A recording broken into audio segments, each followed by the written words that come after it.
I never thought of wading neck deep past the third sandbar, surrendering shame.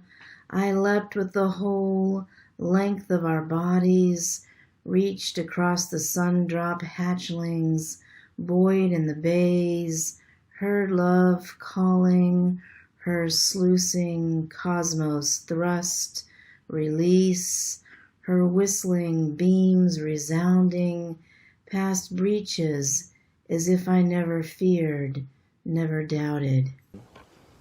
We left a half-finished game of chess in the living room with a paralyzed calendar veiled in timeless obscurity. The strung-up Polaroids hanging on the walls are smudged with indifference, their edges worn, cheapened by a soft neglect. The gas stove bellows a black malaise, an overbearing tone to complete the stagnant coffees and plundered pill bottles that filled the rusted kitchen sink. He crept out of the shower dripping and naked, picked up Original Sin and put his eye on the peephole. A swarthy man in khakis and a white t-shirt stood outside. He had to be Greek, but that didn't mean anything. There was a stain on his t-shirt like tomato paste. That didn't mean anything either. Lazarus could have sent an assassin who worked as a cook when he wasn't killing people. Life was an ongoing existential crisis. An enemy would look exactly like a friend. You never knew the truth until later, and then it didn't matter. When I was in 5th grade, I collected words. Because we couldn't afford cable TV, Mom dropped me off at the public library at least once a week. Taking as many books home from the library as I wanted seemed a special extravagance. If I read a word I didn't know, I scrawled it in pencil on the free bookmarks the librarian gave me. I looked up these mysterious words in the dictionary and wrote the definitions out on scraps of paper, which I pinned up on my bedroom walls, cheap fiberboard, common in trailer houses like ours. Wendy had conducted her podcast out of the mop closet of a West Texas truck stop for 10 months. She was not from Earth and her name wasn't really Wendy, but she did work in a mop closet. She slept there as well. Most of what she knew about human life she learned from conversations that floated through rows of salted nuts and beef jerky. She'd picked up pieces of current events, repetitive chit-chat about the weather, and details of the love-hate relationship between intestines and jalapenos. All things considered, she enjoyed her time there.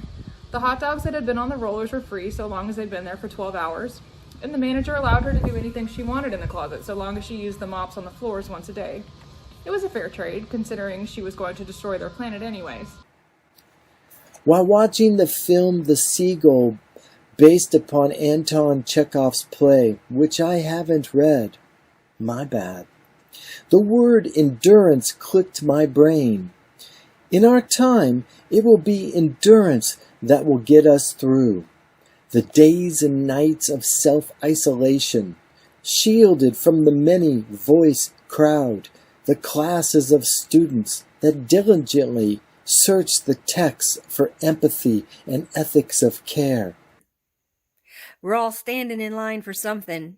Back when I was a kid and Carter was running the show, well, we had to stand in line for that cheese. Our cars lined up and down the block waiting on that 17-cent gasoline.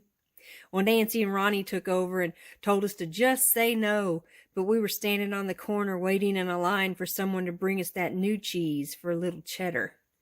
Cue the Gulf War and we're standing in line at the recruiter's office, ready to get our patriotism on and show the world who the boss is.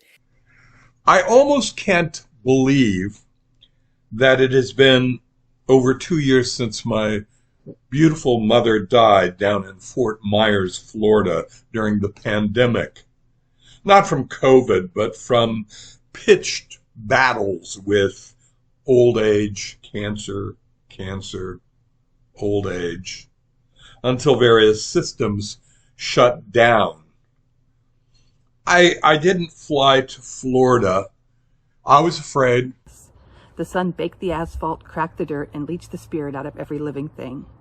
The air was so hot and dry it burned the back of his throat. Matt watched the three men readjusting the huge truck-mounted drill bit in his back pasture, driving it into the rocky soil. They'd been at it since 7 and hadn't hit a drop of water. He'd sold his father's F-250, the only thing with any cash value on the place, to raise the money to drill. He'd been sure they'd hit water if they just went deep enough. The Sandovals had, and so had old Smith down by the river, and Smith didn't know his ass from his nose. They will tear your flesh, yet you will not die. Perpetual scream, if your soul remains intact. Prayer might help if vocal cords remain. Life has been your own making to this point. Your Creator has let you do your will. Now you wonder if it was worth it at all. Pick the right road leading southwest out of San Antonio and stick with it long enough and you'll eventually arrive in Falcon. You'll know it's Falcon when you top a rise and see the church of St. Ansgar and its majestic bell tower soaring in the distance, dwarfing the 1- and 2-story buildings surrounding it in the middle of the town, like a stern teacher holding forth in a classroom of well-mannered children. My father never got a paid day off, no sick days, no holidays, not even Christmas. So he worked on every eve and birthday, dragged himself to work with fevers and stitches, often over my mother's protest, because the goddamn bills won't pay themselves. His tin knocker union had a healthy strike fund, so he never voted to ratify a single contract, no matter how reasonable the terms, no matter if Jesus Christ himself returned to Utica as a union boss and preached on the value of ratification. Oh, hey, hi, you're back. Have a seat. I like sitting on the porch, don't you? The weather is so nice this time of year. The last time we visited, I was telling you all about my trailer. I've noticed something completely sinister. I don't know why I did not notice it before.